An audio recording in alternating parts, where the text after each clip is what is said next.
An example, mass on a spring. Okay, so again, take a moment to read this question. It says we have a weight is at rest hanging from a spring. So at rest means it's just hanging at its normal location. Okay, so normal location somewhere here, it's just hanging there. And it says that it is compressed to 15 centimeters and released. All right, so it is compressed 15 centimeters. So what that means is that I'm going to compress it. So I'm going to push it up. Compress means the springs are going to get tighter together. So I'm going to push it up 15 centimeters. And then I'm going to release it. When I release it, then it's going to start bouncing. So it's going to move back and forth, okay, between the point 15 centimeters below its rest position and the point 15 centimeters above it. So this is my rest position right here. I've already compressed it up to 15 centimeters above. So in the end, it's going to go down to 15 centimeters below. All right, so now a couple stipulations here. Ignoring friction. Okay, so we're just ignoring friction here. And we are going to determine an equation of the function, and then we're going to graph it. And then we also want to make a note of this last piece of information here. It says that the spring starts when it is compressed. So it's going to start up here at the top. Okay, so let's take a look at what that's going to be for our calculations. So here we have the same situation, okay, this space to right. And as we said, we're starting at this spot here 15 centimeters above. And so if we call this point here rest, then up here is going to be 15 centimeters. And so we have, okay. And so let's see, we're 15 centimeters up. So this is my resting spot right here, rest. And then we also saw that it said it was going to move to a point 15 centimeters below 15 centimeters as well. So that's going to be the lowest point that it gets to. Okay. And we're starting up there at the top. All right. So I am going to make a XY axis to kind of start to represent what we have here. So let's see, y-axis, x-axis, and my x-axis here is going to be the time. So t is time, and the time that we are discussing here is in seconds.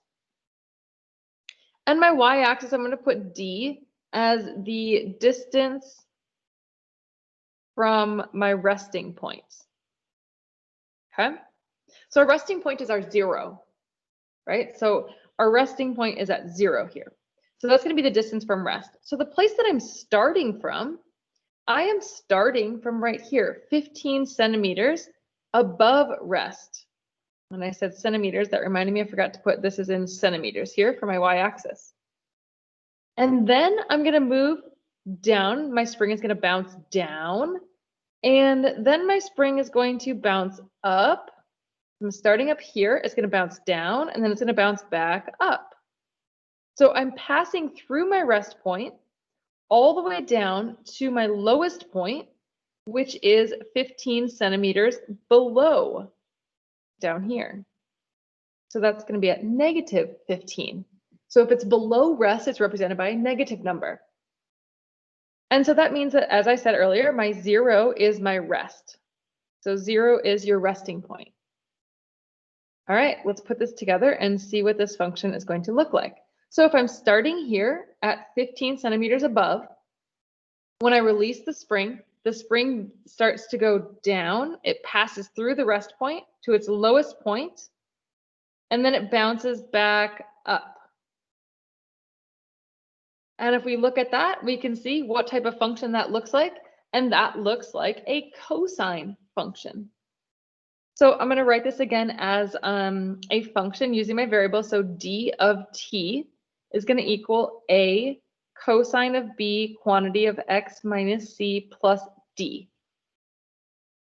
Okay. And now I'm going to start plugging in information. So let's see what we can get from the graph. So from the graph here, I can see that I have my A value. So this right here, that's going to represent my A value. My cosine graph starts to go down first. And so since it's starting to go down first, then that means that I don't have a negative, I have a positive A value. All right, so plugging that number in, so I get D of T, back to my pen here, D of T is equal to, my A is 15. Here we go again, is 15. And then we have cosine. Now I need to figure out the B value. My horizontal shift is nothing, so just X. And then my vertical shift is also 0 because my midline is at 0, 0. So all I need to figure out now is I need to figure out the B value. So I want to go ahead and find my B value. All right, that value right there. Well, I need to know a little bit about the period in order to do that. So let's look back at the question. What does it tell me about the period? Well, it says every 10 seconds, the weight moves back and forth between the point 15 centimeters below its rest and the point 15 centimeters above. Well, 15 centimeters below to the point 15 centimeters above, and it says it moves back and forth.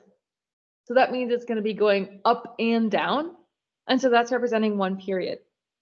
So my period, we know, is absolute value of 2 pi over b is going to be 10. So plugging that in, I get 10 equals absolute value of 2 pi over b. So then b equals pi over 5. So I plug that in here for my period, pi over 5. Oh, I don't know why it looks so funky. We have pi over 5. Okay, cool. All right, and then there's my function. And so I can just rewrite, I'm going to just rewrite that equation. D of t equals 15 cosine of pi over 5x. And I don't know why that line went in there, but there's my function. And there is my graph. Now we'll go ahead and label the points on our graph for one period. So I know my one period is 10. So this is going to be 10 here at the end. So that end point there is going to be 10, 15.